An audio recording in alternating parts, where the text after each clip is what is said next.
দেশের যশস্বী প্রধানমন্ত্রী নরেন্দ্র মোদীজির দেশব্যাপী জ্বালানি সাশ্রয়ের আহ্বানে সাড়া দিয়ে শনিবার এক ব্যতিক্রমী উদ্যোগ নিলেন মন্ত্রী শুক্লাচরণ নোয়াতিয়া। শনিবার গর্জি বাসভবন থেকে আগরতলার উদ্দেশ্যে রওনা হয়ে তিনি রেলপথে যাত্রা করেন।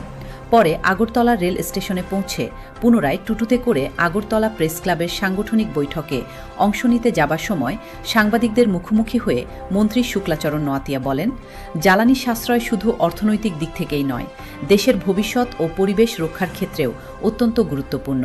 তিনি সকলকে অপ্রয়োজনীয় যানবাহনের ব্যবহার কমিয়ে জ্বালানি সঞ্চয়ের মাধ্যমে আত্মনির্ভর ভারত গঠনে নিজেদের দায়িত্ব পালন করার আহ্বান জানান। উনি উদ্যোগ নিয়েছেন এবং একটা আবেদন রেখেছেন দেশের প্রত্যেক নাগরিকদের যে আমাদের দেশের বর্তমান পরিস্থিতিতে দাঁড়িয়ে যে ডিজেল হোক পেট্রোল হোক এটা ক্রাইসিস পজিশনে রয়েছে এবং সেটাকে আমরা সেভ করার জন্য এবং দেশের ইকোনমিক সেটাকে সেভ করার জন্য এবং কোনো ধরনের যাতে আমাদের সাধারণ যারা নাগরিক যাতে অসময়ে যাতে এই পেট্রোল ডিজেলগুলি যাতে অপচয় না করে সেটাকে বার্তা পৌঁছানোর জন্য আমরা রাজ্যের মাননীয় মুখ্যমন্ত্রীর নেতৃত্বে এবং সকল আমাদের মন্ত্রী মহোদয়গণরাও সেটা উদ্যোগ নিয়েছে। এবং আমি নিজেও আজকে সকাল থেকে আমি গজ্জি আমার নিজের বাড়ি থেকে আমি আগরতলাতে এসেছি।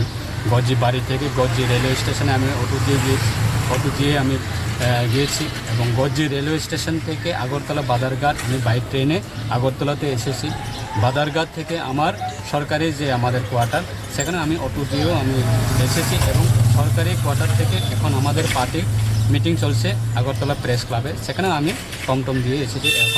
এখন মিটিং শেষে আমি আবার পুনরায় আমার সরকারি কোয়ার্টারে টমটম দিয়ে আমি যাচ্ছি। এই সাধারণ আমি রাজ্যের মানুষের কাছে সেটাই আমি বার্তা থাকবো আমাদের সরকারের পক্ষ থেকে যে যাতে অযথা যে আমাদের দেশের যে এই যে বর্তমান যে আমাদের স্টকে রয়েছেন ডিজেল পেট্রোল এইগুলি যাতে অপচয় যাতে না হয় অযথা, সেটা আমরা বার্তা মানুষের কাছে পৌঁছানোর জন্য আজকে এই